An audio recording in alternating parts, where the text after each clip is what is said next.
Get off! Now! The words tore through the cramped bus aisle, sharp enough to turn heads. A younger man in a wrinkled business shirt shoved his briefcase hard into the chest of an elderly passenger. The old man's olive cap slipped and fell, landing face down in the dust near the steps. Arthur Brooks gripped the metal rail, knuckles white against the chrome. His cane slipped from his trembling hand, striking the floor with a hollow ring that seemed to echo. A woman gasped. A child pressed closer to the glass, eyes wide. No one moved. The driver's hand hovered over the lever, impatient. The suited man pushed again. "You're holding everyone up, old man. Get moving." Arthur's shoulders stayed squared, back straightened with quiet dignity. His silence was heavier than words, as if he had stood taller in far worse storms. And outside, at the curb, a state trooper lifted his head at the commotion. His reflection flickered across the glass for just a heartbeat, then his stride cut toward the door. The bus doors hissed shut until a hard arm slid between them, stopping the world in its tracks. Hold it right there. If you believe every veteran deserves respect, please subscribe, because every view helps this message reach those who need it most. The bus doors' hiss faded into memory, but the echo of disrespect clung like smoke. To understand why Arthur Brooks stood so steady in the storm, we return to his morning, quiet, deliberate, and marked by the rhythm of discipline long since forged. The first light of dawn seeped through lace curtains, drawing pale lines across a modest living room. Arthur was already awake. He sat at the edge of a worn recliner, polishing his boots with a small cloth. Each stroke was slow, circular, careful. The leather no longer shone as it once did, but the ritual mattered more than the result. On the table beside him lay a folded photograph, creased at the edges, softened by years of touch. The image showed a young woman smiling beneath a tree, sunlight in her hair. Arthur's hand lingered on the photo before he tucked it back into the pocket of his jacket. Every Thursday he carried her with him. He straightened, groaning slightly as his shoulder tightened with the ache of old wounds. His cane leaned against the chair, the handle darkened from years of grip. He rubbed the top with his thumb, almost like one would smooth the back of a horse before a long ride. The kitchen was small but orderly. Cups hung from hooks, plates stacked neatly. Arthur opened a tin of coffee, measured grounds with care, and set the pot on. The hiss and drip filled the room, a sound as steady as a heartbeat. He made 2 cups out of habit, then paused, eyes flicking to the empty chair across from him. 1 cup remained untouched. From a drawer he pulled a small paper bag and packed a sandwich. Peanut butter, simple. He added a paper napkin folded with precision, then slipped in a small pouch of birdseed. At the riverside bench, pigeons would always gather. Feeding them had become a ritual, a way to fill silence with small lives that fluttered and cooed without judgment. When he dressed, it was not hurried. His olive field jacket still carried faint patches of threadbare fabric, scars from decades of wear. The jacket was not decoration. It was memory, stitched across his back. He ran a hand down its sleeve, tugged at the cuff, then adjusted his cap. Stepping outside, the air carried the crisp bite of early autumn. Leaves skittered along the pavement, scratching dry whispers across the concrete. Arthur inhaled slowly, let the breath settle. He locked the door behind him, turned the key twice, and slipped it into his pocket with the care of a man who never lost track of essentials.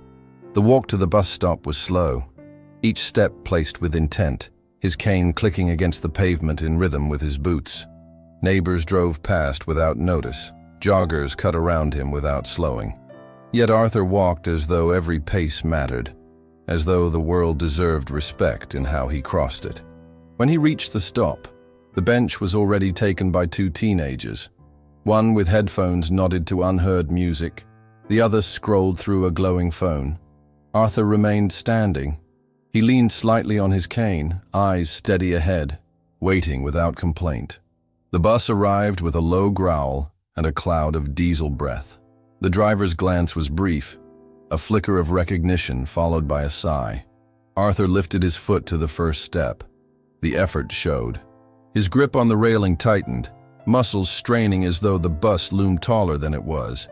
Inside, conversations dulled. A young man in a hoodie glanced at him, then pulled his backpack tighter across the seat beside him, shutting down any invitation. Arthur moved down the aisle anyway, searching for a place to stand where his balance would not betray him. Two middle-aged women whispered, not softly enough. "Takes him 10 minutes every time," one said, lips curling. The other chuckled, shaking her head. Arthur did not respond. He had learned long ago that silence could be sharper than words. When the bus lurched forward, his cane wobbled. He steadied himself with a hand pressed against the glass, the vibration of the engine buzzing through his palm. His reflection stared back, lined face, pale eyes, a soldier aged but unbent. Behind him, a voice muttered just loud enough for others to hear. "If it takes you this long every ride, maybe stay home, Pops." A small ripple of laughter followed. Arthur drew in a breath. His cap dipped slightly as he adjusted it, the same way he once adjusted his helmet before stepping into the unknown. The bus rolled on, filled with ordinary sounds. The chatter of students, the hiss of brakes at stops, the shuffle of papers from a briefcase. Yet beneath it all, an undercurrent grew. A tension quiet but palpable, the kind that lingers before someone decides whether to rise or remain seated. Arthur kept his eyes on the window, the world passing in fragments of brick and sky. His silence was not defeat, it was patience, a waiting as deliberate as his steps had been. For now, he simply endured. But endurance has limits, and as the bus rattled toward its next stop, no one yet realized they were about to reach his. The bus swayed as it rolled into downtown, carrying with it a mix of voices and rustling paper. Arthur Brooks stood steady in the aisle, one hand wrapped around the cold railing, the other pressing lightly against his cane. The hum of the engine rumbled beneath his boots, vibrating up into the bones of his legs. At each stop, new passengers climbed aboard. Younger ones slipped into empty seats with quick movements, their eyes sliding past Arthur as though he were part of the scenery. Others leaned their shoulders against windows, headphones in, heads bent. No one looked long enough to see the strain in his stance. When the driver braked sharply at a crosswalk, Arthur's cane slipped an inch. His grip on the pole tightened, knuckles pressing white. A woman nearby caught his stumble, then looked away, turning back to the glow of her phone. The smallest chance to help, gone in a blink. Arthur breathed through his nose, slow and even. That kind of balance, that kind of poise, came from years of training. He set his jaw the same way he had when the ground once shook beneath mortar fire, when silence had meant survival. His quiet carried the weight of long memory. At the front, two middle-aged men in dress shirts laughed over a newspaper. One of them tilted his head toward Arthur. "Look at this one," he murmured, not as soft as he thought. "Takes 10 minutes just to cross the aisle." The other chuckled, folding his arms. Neither man noticed Arthur's eyes flick, steady but sharp. Arthur bent slightly, reaching for the cane he'd shifted. His joints protested with a muted throb, but his movement was deliberate. Even in pain, he made no show of it. He straightened, jacket falling back into place, as if every gesture were part of a drill.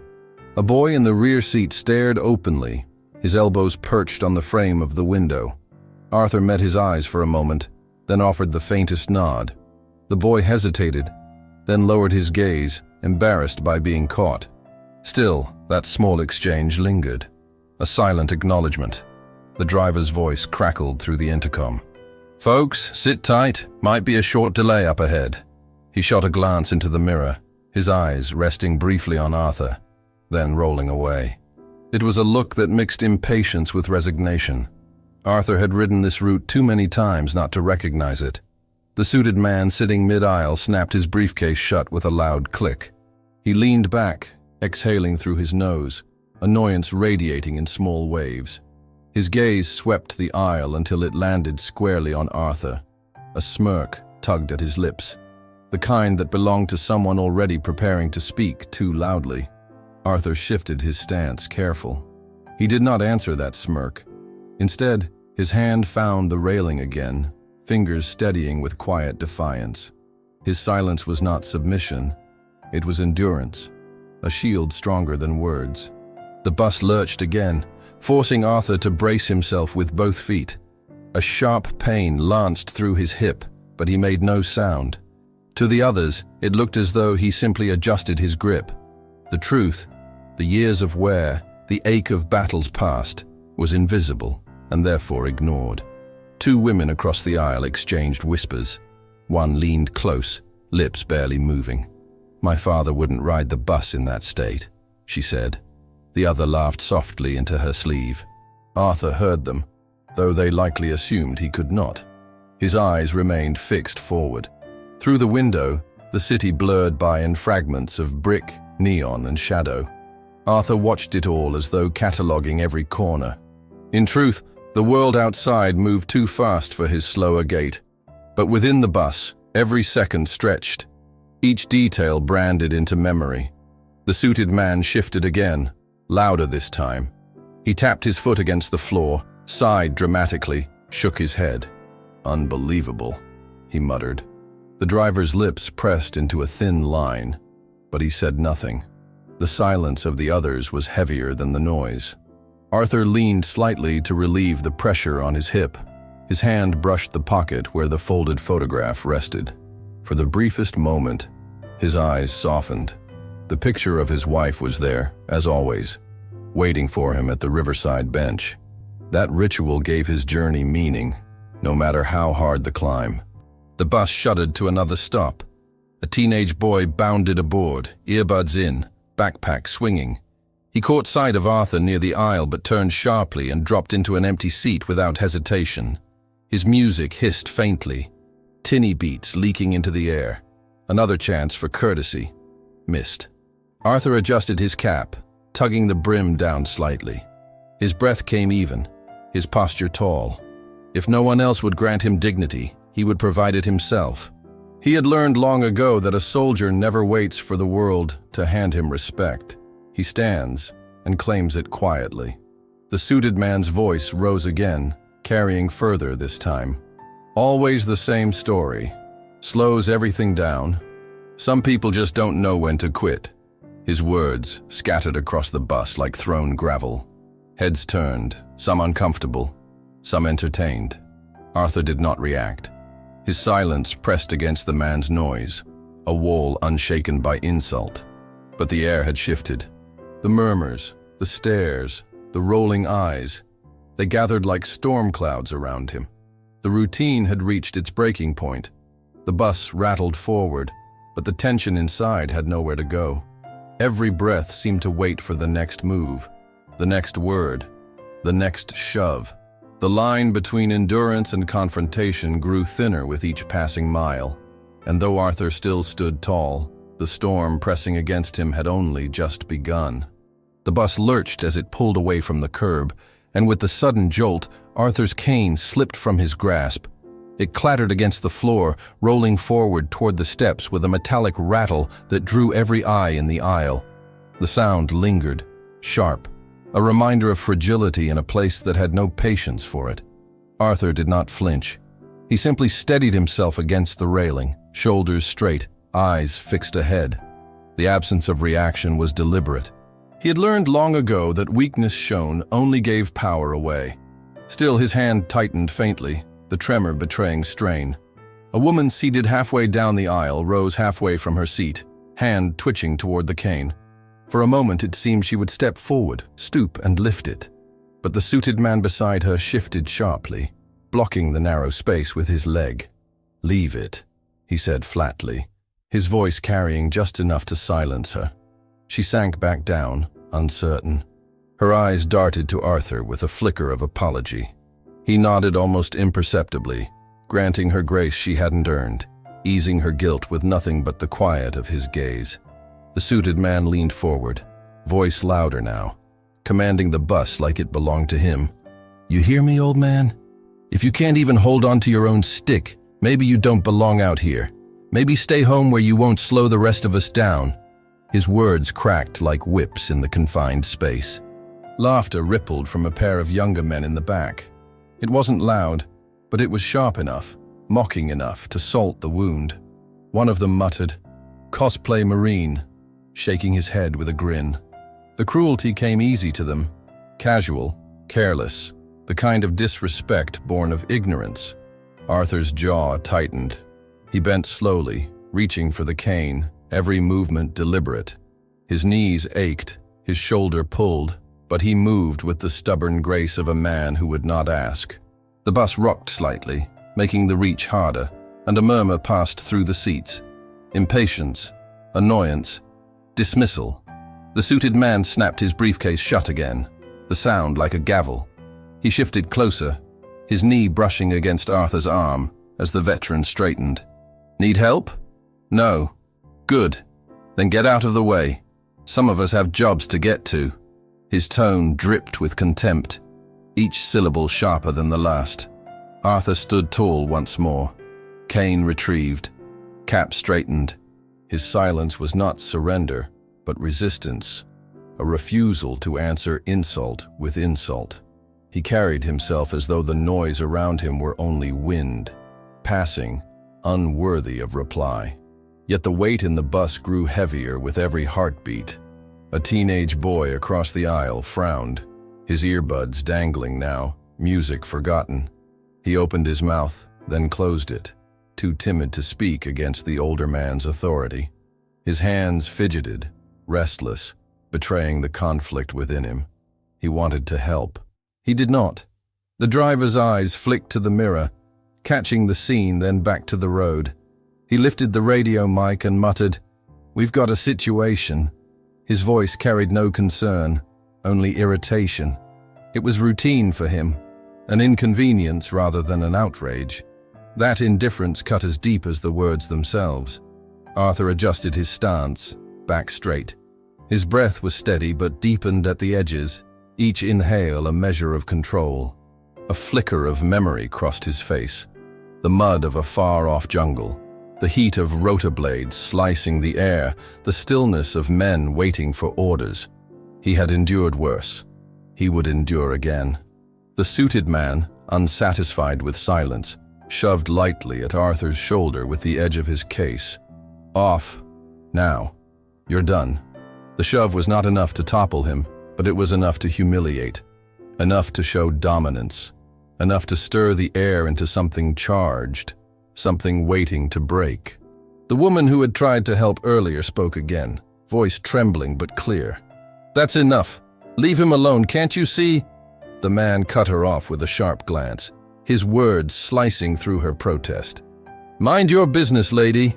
She fell silent, shrinking back, her courage extinguished by a single lash of contempt. Arthur did not waver.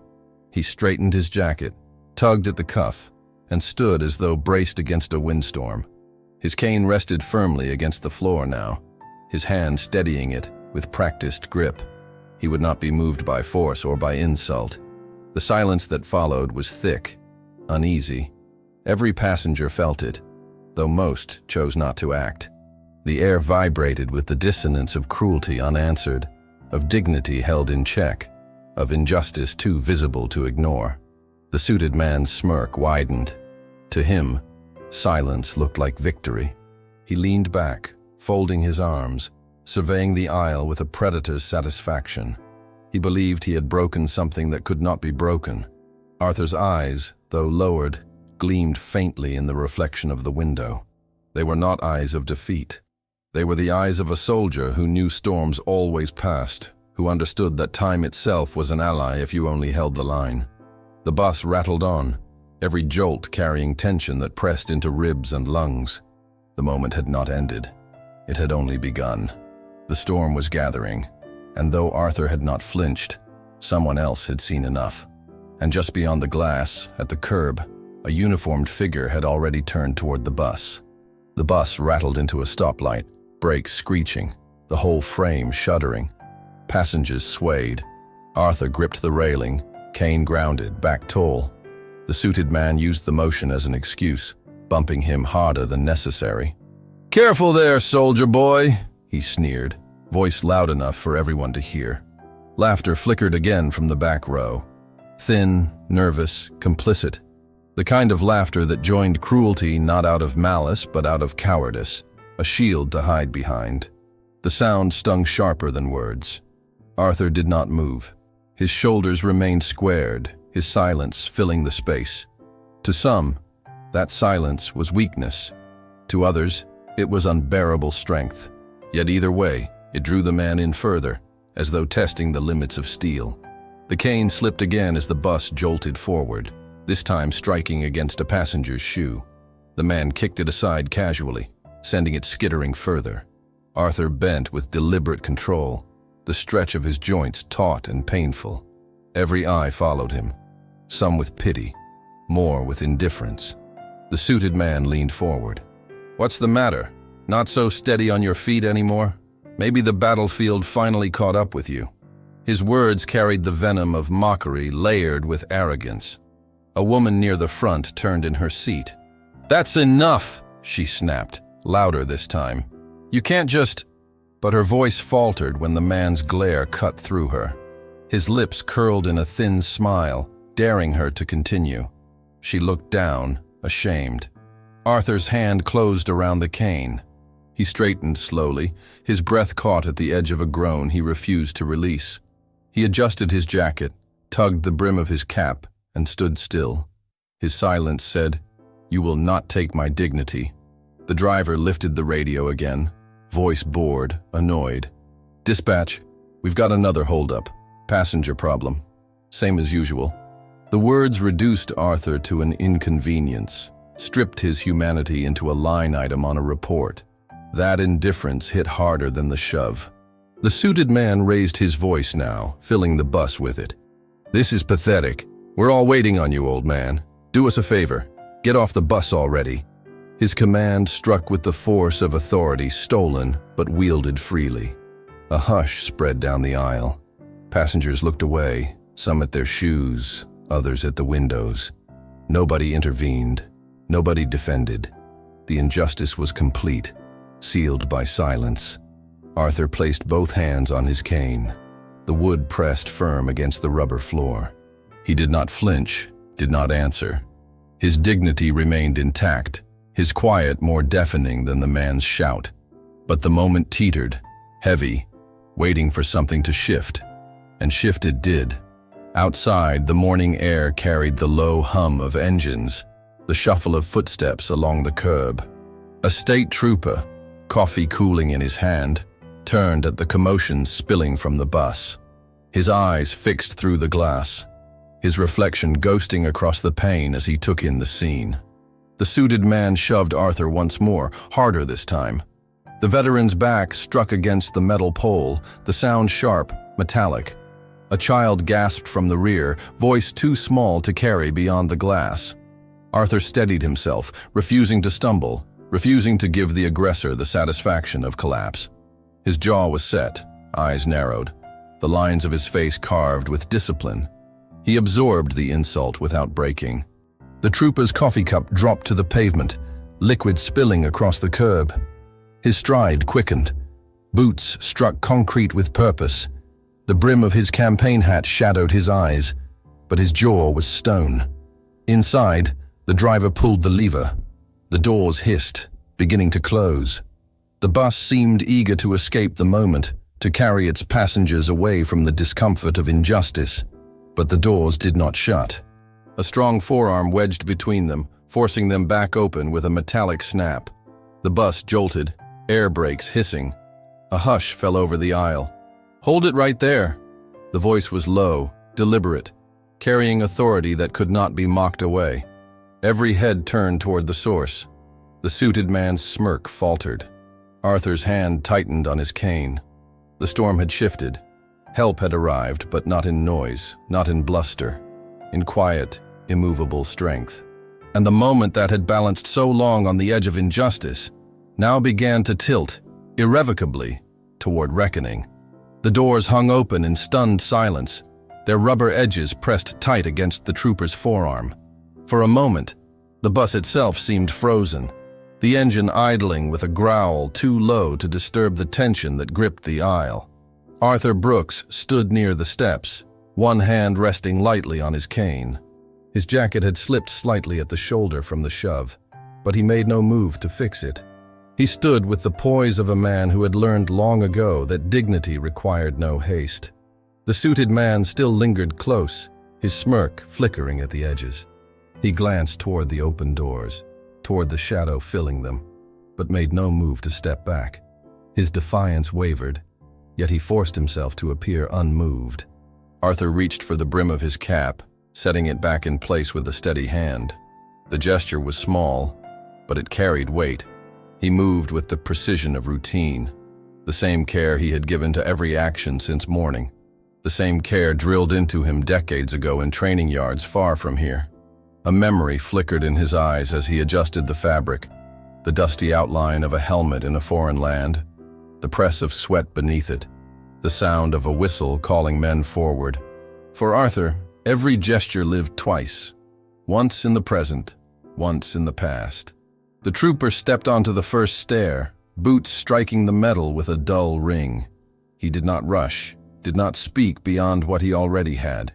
His presence alone drew the aisle taut with silence, the kind of silence soldiers knew before orders were given.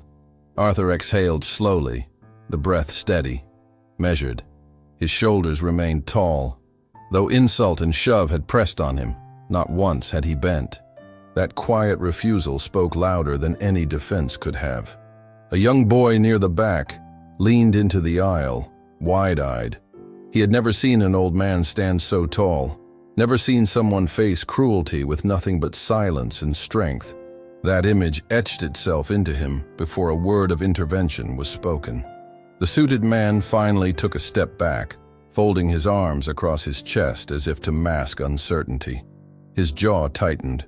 He glanced toward the driver, as though seeking silent approval for his behavior, but the driver kept his eyes fixed on the mirror, unwilling to meet anyone's gaze.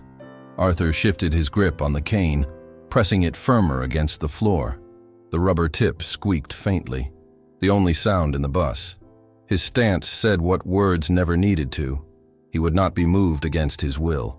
The trooper's shadow stretched further down the aisle, long and heavy. He remained silent still, studying the scene, reading faces, weighing the injustice before him. His calm was not hesitation. It was judgment. The air itself seemed to thicken. The laughter from the back had died. The whispers from the women had ceased. Even the hiss of the brakes seemed muted, as though the bus held its breath. Arthur lifted his chin by the slightest margin. His eyes caught the troopers for the first time, and in that glance, an understanding passed. Two men bound by discipline, by code, by the knowledge that respect is not begged for, but held. The suited man shifted again, his false bravado cracking at the edges. "What's this?" he muttered, not quite as loud as before. The bite had dulled in his tone, uncertainty creeping into its place. Arthur did not answer. He straightened the cuff of his sleeve, laid the cloth smooth, and returned his hand to his cane. He moved like a man keeping watch on himself, unwilling to let indignity mar his bearing. The trooper's lips pressed into a firm line. His eyes moved from Arthur to the aggressor, then to the rest of the passengers who had done nothing. The silence was damning, the weight of complicity heavy in the stillness. Arthur's breathing was steady now. Though insult and shove had come, though silence had surrounded him, he stood unshaken. His quiet had become its own defiance, its own testimony, its own line in the sand. And in that stillness, the bus was no longer the aggressor's domain. The presence of another uniform, the patience of an old soldier refusing to break. Together they had shifted the air into something undeniable. The moment teetered.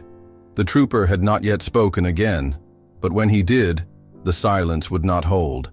Something had to give. The bus idled at the curb, doors frozen open against the pressure of the trooper's arm.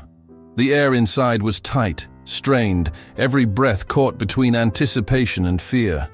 For the first time, silence felt heavier than words. Arthur Brooks stood motionless at the steps, his cane steady against the rubber floor. He did not look at the aggressor, nor at the passengers who had laughed and whispered. His gaze remained forward, his posture exact. He had held his line, and nothing had moved him from it. The trooper climbed one step higher, his boots striking metal with the sharp rhythm of decision. The brim of his hat cast a shadow across his eyes, but his jaw was set firm, the weight of his presence undeniable. The suited man shifted uneasily, arms still folded. His smirk had thinned into something brittle. He muttered under his breath, "What, now you're playing hero?" His words lacked the fire they had held before. The trooper's voice came low, steady, but strong enough to command the aisle. "He's not going anywhere." The words cut through the air like a line drawn across the floor. No one dared to cross it. The driver turned in his seat, startled. "Officer, I was just—" The trooper raised a hand slightly, a gesture sharp and final. "You will wait." The driver closed his mouth, eyes falling to the controls in front of him. Arthur's hand brushed against the brim of his cap. He adjusted it, as if acknowledging the gravity of the moment. He did not speak, but the gesture alone spoke volumes. Respect given, not demanded. The suited man scoffed, louder this time, as though trying to find the confidence he had lost. "What's the big deal? He's holding everyone up. We're all late because of him." His voice was aimed at the passengers, seeking allies among the silent crowd. But the crowd remained silent, heads lowered, eyes looked away. No one backed him now. The laughter that had once flickered at his words was gone, replaced with unease. The air itself seemed to reject his tone. The trooper took another step forward, standing fully in the doorway now, his broad frame filling the space. His hand rested lightly on the rail, not as a threat, but as a claim of ground. He did not need to shout. Authority radiated in the calmness of his stance. "You will sit down," he said, eyes fixed on the aggressor, "and you will apologize." But the words were not suggestion, they were order. The suited man's jaw worked as though searching for a reply. He tried to laugh, but the sound caught in his throat, dry and hollow. His eyes darted to the passengers, then back to the trooper, then down to the floor. Arthur remained steady, his silence unbroken. He had not asked for this intervention, but his bearing had demanded it. The discipline of his posture spoke louder than any plea could have. A boy near the back leaned forward, eyes wide. He had never seen a man commanded into decency before, never witnessed arrogance unravel under the weight of respect demanded by another uniform. The moment etched itself into him like a lesson too vivid to forget. The driver cleared his throat, shifting in his seat. We should move along." But even as he spoke, he did not touch the lever. The trooper's presence had locked the bus in place, as though time itself had been halted until justice was acknowledged. Arthur shifted his cane slightly, pressing it more firmly to the floor. The sound was small, but it echoed in the silence. His stance mirrored the trooper's in its stillness, two men of different generations, yet bound by the same refusal to bow. The suited man finally lowered his eyes. He muttered something, too low, too fast to be clear. The trooper's voice cut again, firm, sharp, louder. The command had no edge of cruelty. It was discipline, pure and unbending. "I'm sorry," the man said at last, voice begrudging, thin. The words hung in the aisle, weak but real, forced into the air by authority greater than his arrogance. Arthur gave no reply. He simply straightened his jacket, nodded once, and stood tall. His silence was not for the aggressor, but for himself, a way of keeping his dignity unbroken, untouched by the mockery that had tried to strip it. The trooper stepped back slightly, his arm still blocking the door. His presence remained, heavy and steady. He had not finished yet. The air in the bus told everyone that much. And though the suited man had spoken his apology, the moment was far from over. Something deeper waited still, recognition, not just correction. And the bus braced for it, like men bracing for a tide about to turn. The bus sat heavy in its own stillness, engine idling, brakes hissing soft bursts like tired sighs.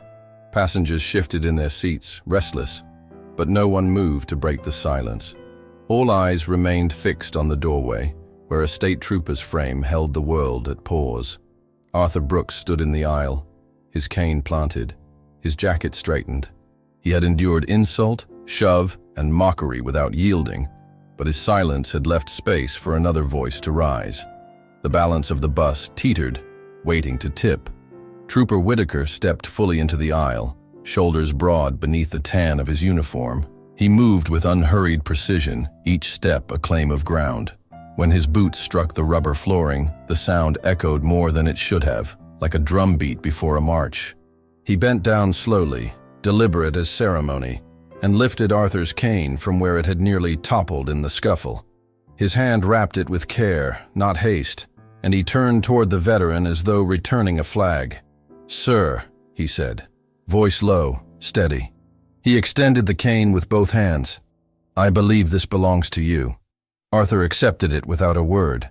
His nod was small, almost imperceptible, but the weight behind it was immense. The gesture was one soldier to another. Unspoken respect passed through the wood between them. Whitaker straightened, his eyes sweeping the aisle. His gaze stopped on the suited man, who shrank slightly under the attention. The trooper didn't need volume. His silence pressed heavier than a shout. "This man," Whitaker said finally, his tone firm but calm, "is a veteran. You do not put your hands on him. Not here. Not anywhere. Not ever."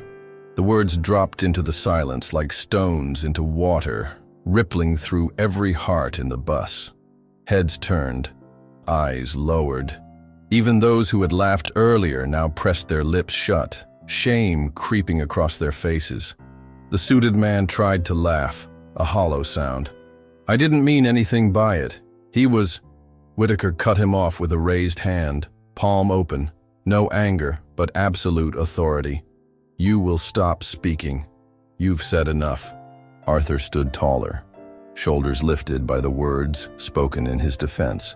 He had not asked for them, but the weight they carried eased something silent within him. The boy in the back straightened, his earbuds now completely forgotten. He watched with wide eyes, memorizing the way the trooper stood, the way the old man held his ground. It was a lesson he would carry quietly into his own life. Whitaker's voice came again, slower this time, measured. "This bus doesn't move until respect is shown, until we are clear. Do you understand me?" His eyes never left the suited man. The man shifted, his smirk long gone. He nodded once, muttered something low, but Whitaker's gaze sharpened. Louder. "I understand," the man said, this time audible. The words lacked pride. They lacked fire, but they were heard, and that mattered. Arthur adjusted his cap, his hand trembling slightly, though his posture never wavered. His eyes flicked to the trooper. Not gratitude spoken aloud, but the acknowledgement of one man who understood another's silence. The rest of the bus sat in a hush, the atmosphere transformed. The quiet was no longer complicity. It was reverence, tentative but real, waiting to see what would come next. Whitaker stepped back, but not out of the way.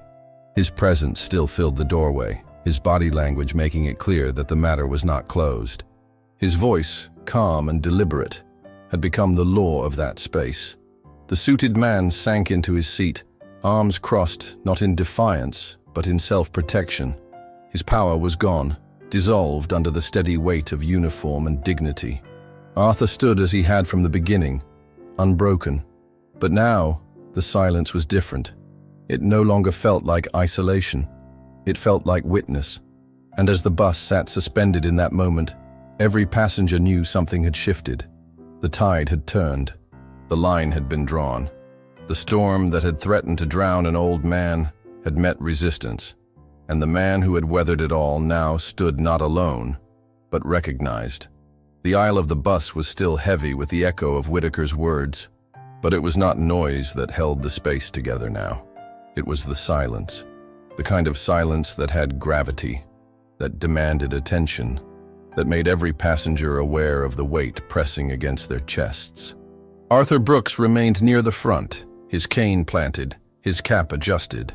He did not turn toward the aggressor who had tried to strip him of his dignity, nor toward the passengers who had failed to defend him. Instead, his eyes sought the trooper who had stepped into the storm. Whitaker's gaze met his, calm and steady beneath the shadow of his hat. The look carried no pity, no sentimentality, only respect. For a long breath, the two men regarded each other across the space, bound by something invisible but unmistakable. Neither needed to speak. Neither needed to explain. They understood in the way men do when life has burned lessons into them that cannot be forgotten. Arthur's hand trembled slightly as he lifted 2 fingers to the brim of his cap, pressing it with deliberate care. It was not a full salute, but a gesture born of habit, one he had performed more times in his life than he could ever count. The bus watched him, but Arthur did not make the gesture for them. He made it for the man in the doorway who had chosen to stand where others had chosen to shrink. Whitaker responded in kind, a nod as sharp as it was quiet. He did not overplay the moment. His authority had already been established. His nod was simple acknowledgement, one professional to another, across time and across service. For the boy watching from the rear seat, it was a silent lesson etched forever in his memory. That honor is not ceremony, but recognition freely given in stillness. Around them, the passengers began to change. A young woman who had not once lifted her eyes from her phone now slid it into her bag, her hands folded in her lap as she looked directly at Arthur. A teenager shifted his backpack off the empty seat beside him, as if suddenly aware of the space he had been guarding selfishly. Even the driver, who had spoken into his radio with indifference before, sat a little straighter in his seat, the reflection of his eyes in the mirror carrying something new. The suited man who had mocked and shoved sat hunched against the window, arms folded tight across his chest. His smirk was gone. His eyes were restless, unfixed, bouncing between the floor and the glass. He was no longer the center of the aisle. He was no longer anything at all. The power he had wielded so easily had evaporated into the silence left behind. Arthur did not look at him. That omission was more cutting than any retaliation could have been. By refusing to even glance in his direction, Arthur denied the man's significance. Dignity cannot be stolen, Arthur showed. It can only be surrendered. And he had not surrendered. The air in the bus shifted further. The boy in the back, who had first looked away from Arthur, now leaned forward again, elbows on his knees, his chin resting in his hands. He was no longer embarrassed. He was captivated. He watched the silence unfold as if it were a story written only for him, one that would guide his own choices in the years to come. Whitaker placed one hand lightly against the metal pole near the steps, his stance relaxed but unyielding. It was a soldier's posture, the stillness that speaks louder than aggression. The brim of his hat shaded his eyes, but his presence filled the aisle, drawing strength not from sound but from stillness. Arthur exhaled through his nose, the breath steady, calm. In his eyes flickered the faintest trace of memory, the faces of men once beside him, the sound of rotors cutting through jungle heat, the weight of silence after the last gunfire had ceased. He carried it all within him, but he carried it without letting it bend his spine. No one on the bus dared disturb that stillness. For the first time since the ride had begun, there was no whisper, no laughter, no complaint. The silence had transformed from complicity into reverence, as though every soul present had been forced to confront themselves in the reflection of one man's dignity. The world outside the bus continued as normal. Traffic moved, horns sounded faintly in the distance, leaves blew across the pavement. Yet inside, time felt suspended. The bus was no longer a vehicle of transit. It was a chamber of witness, where a man's quiet endurance and another man's decisive stand created a lesson no one expected to receive that morning. Arthur lowered his hand from his cap, placing it gently back on his cane. His shoulders remained squared, his head lifted. He did not seek thanks. He did not seek recognition. His very bearing was the recognition, proof that a man can endure insult and walk away unbroken. Whitaker inclined his head once more, his lips set in a line that carried no need for words. He had not come to play hero. He had not come to bask in any spotlight. He had come because he had seen something wrong, and men like him could not walk past it. The moment between them ended not with a sound, but with stillness. Stillness so complete that it pressed itself into the hearts of every passenger, engraving itself in memory. For Arthur, It was simply another Thursday, another test weathered without complaint. For everyone else, it was a reminder that honor requires only two things: the strength to stand and the courage to recognize. And as the bus finally lurched forward once more, every soul aboard knew that the ride was no longer ordinary. It had become something larger, something they would carry long after they stepped off at their stops. The bus rumbled forward, its engine a low growl beneath the heavy quiet that lingered in the aisle. Passengers sat rigid, their eyes fixed anywhere but on the man who had mocked, or the man who had endured. It was a silence filled not with avoidance now, but with weight, the sense that something important was about to be spoken. Arthur Brooks stood where he had been all along, his cane steady, his shoulders squared. He had not spoken a word since boarding, yet every breath he drew carried dignity. His silence had already taught more than words could, but the moment had reached a place where silence alone was not enough. Trooper Whitaker lifted his chin slightly, his eyes sweeping the aisle, then settling again on Arthur. He took a breath, not hurried, not dramatic. His voice came low, measured, steady, but clear enough that it reached every corner of the bus. "I know who you are." The words struck like a spark in dry tinder. Heads turned, eyes widened. The passengers who had whispered or laughed earlier now looked directly at Arthur, suddenly seeing a man they had ignored moments before. Arthur himself remained still, his gaze resting on Whitaker, waiting. "You're Arthur Brooks," Whitaker said. "I remember you from the Veterans of Foreign Wars Hall on Grant Street.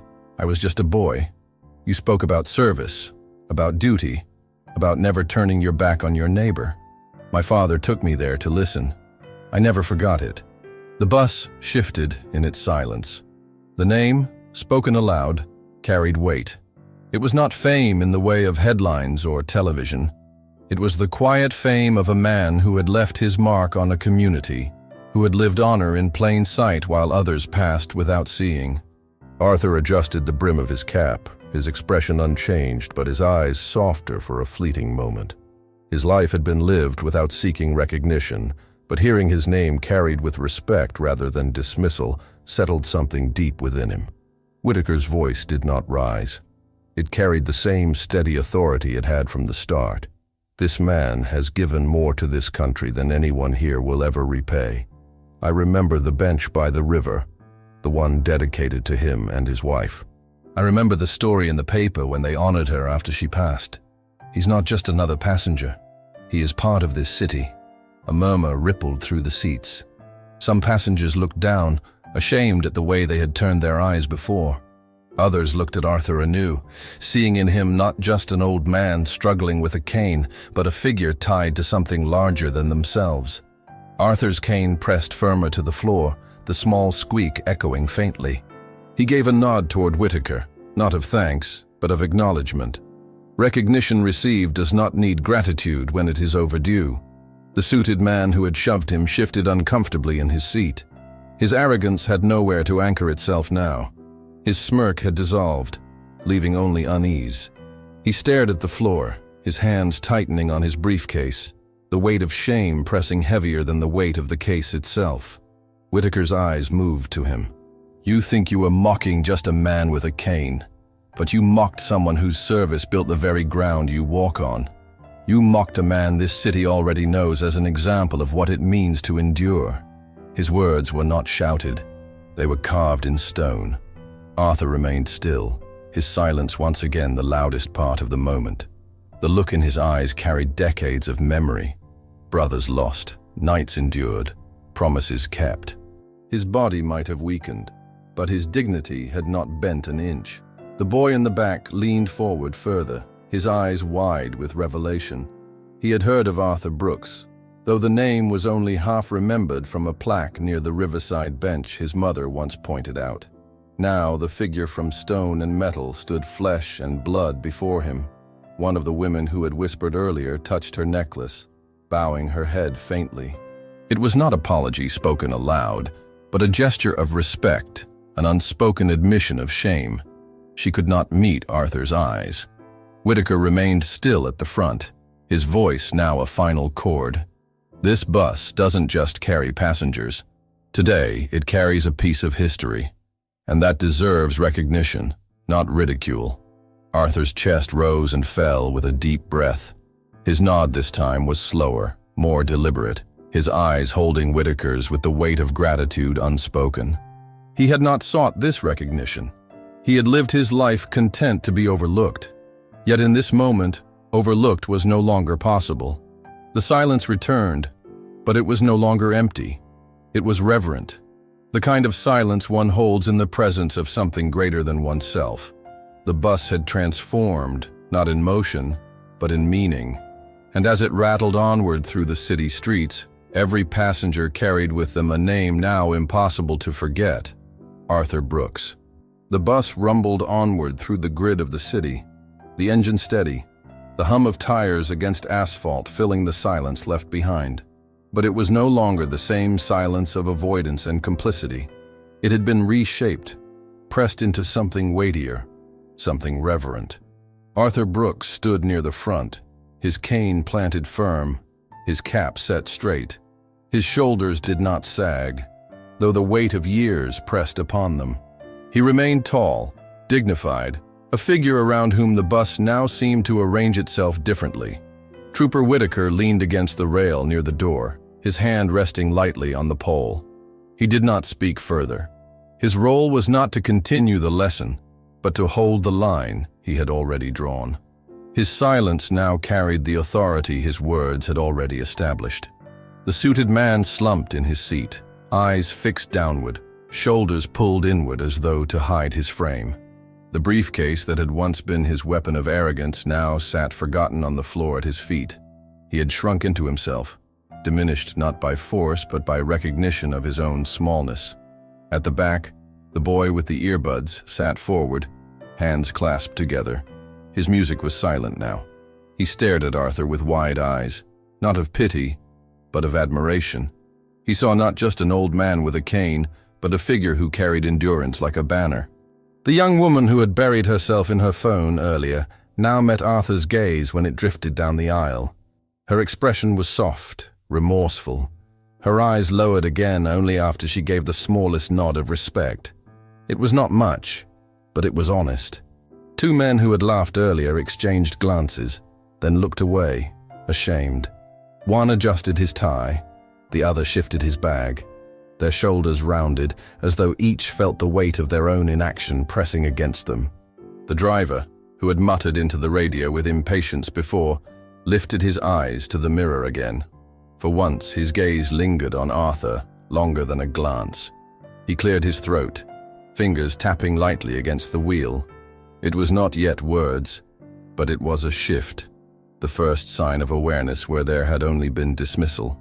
Whitaker's presence still anchored the front of the bus. His brimmed hat shadowed his eyes, his posture unshaken. He did not look at the aggressor, nor at the passengers.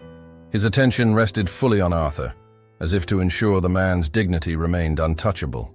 Arthur exhaled through his nose, slow and steady.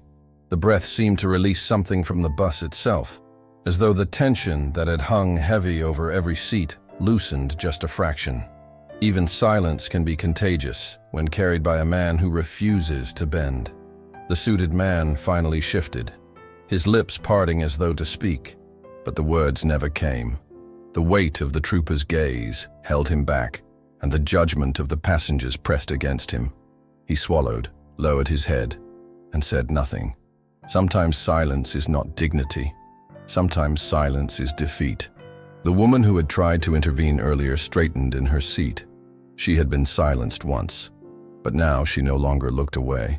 Her eyes followed Arthur with quiet resolve, as if to say that the next time she would not falter. The bus carried on past storefronts and crosswalks, its ordinary journey transformed into something greater. No one spoke. No one needed to. The respect was in the stillness, in the changed posture of bodies, in the acknowledgement of eyes that had once dismissed. Arthur adjusted the cuff of his sleeve, the motion precise, careful.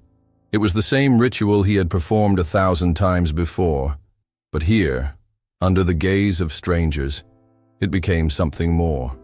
Every detail of his bearing now taught its lesson without words. Whitaker finally shifted his stance, turning slightly toward the passengers. His voice came once more quiet, but sharp as a blade. If you see a veteran needing help, you don't sit, you don't whisper, you don't laugh, you stand, you help. That's how it works from now on. The words were not shouted, but they filled the space completely. The message landed, final and clear. No one doubted it. No one dared dismiss it. Arthur bowed his head the slightest fraction, not to the trooper, not to the passengers, but to the moment itself. He had not sought it, had not asked for it, but it had arrived all the same, and he accepted it with the same steady silence with which he had endured everything else. The driver lifted the radio once more, but this time his tone was different. "Dispatch, note this. From now on, Brooks boards first. He rides free." The words carried no impatience now, only a strange mixture of duty and respect. The passengers shifted again, their silence now transformed into agreement. The bus had changed. It was no longer just a vessel carrying bodies to destinations. It had become a chamber of recognition where one man's life had been honored in the presence of many. And as the city blurred by beyond the glass, the weight of that recognition settled deep. It was not loud. It was not ceremonial. It was quiet, solemn, permanent. Arthur Brooks remained standing, his cane steady, his jacket straight. He was the same man he had been at the beginning of the ride, but the world around him was no longer the same. 1 week later, the same bus pulled into the same curb where Arthur Brooks always waited. The morning air carried the same chill, leaves scudding across the pavement, but something in the atmosphere felt changed. Routine had shifted into ritual. Arthur stood at the stop, his cane balanced against the ground, his jacket buttoned against the crisp air. He looked much as he always did, quiet, steady, dignified. Yet the glances from those gathering nearby were no longer dismissive. They lingered, soft, as if expecting something meaningful to unfold. When the doors folded open with their familiar hiss, Arthur lifted his foot to the step. This time, the driver did not sigh, did not glance impatiently into the mirror. Instead, he nodded once, hand steady on the rail. "Morning, Mr. Brooks," he said, the words quiet but clear. Arthur nodded in return, his voice calm. "Morning." He stepped onto the bus with care, each pace deliberate. The effort remained the same, but the reception had transformed. No one shifted impatiently. No one whispered. The aisle seemed wider now, as though the space itself made room for him. Halfway down the aisle, a boy in a hoodie sprang up from his seat, clutching his backpack. "Sir, you can sit here," he said quickly, almost too fast, nervous but sincere. Arthur met his eyes for a moment, then lowered himself slowly into the space offered. The boy sat back down on the edge beside him, posture straight, pride flickering faintly in his face. The suited man was there too, seated further down, his briefcase on his lap. When Arthur passed, the man rose before the cane had even reached his row. He did not speak.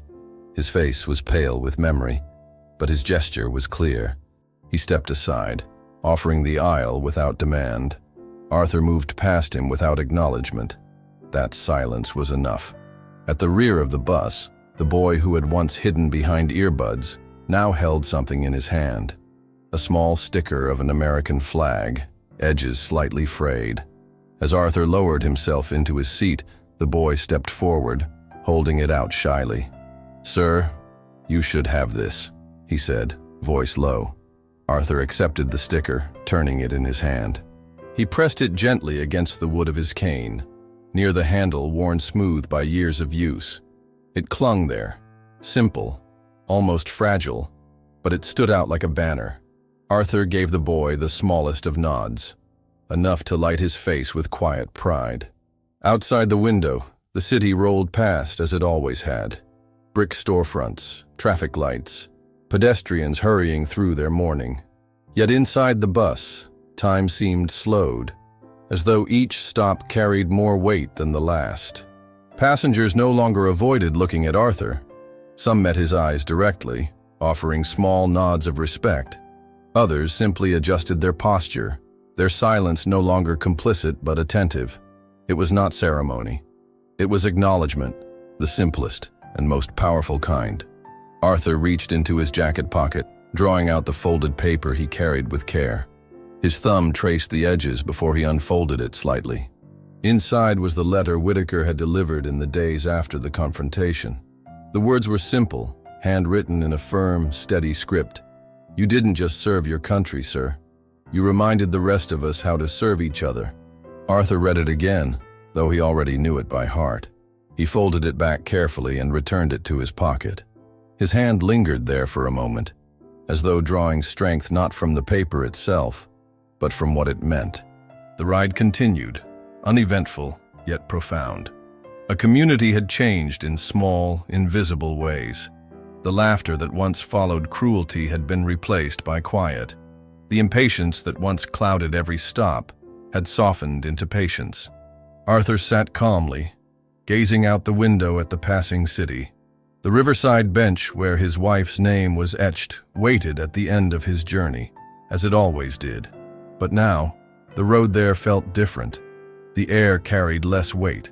The silence no longer pressed against him. It carried him. When the bus pulled into the stop near the river, a young man rose quickly and held out a hand as Arthur stepped down.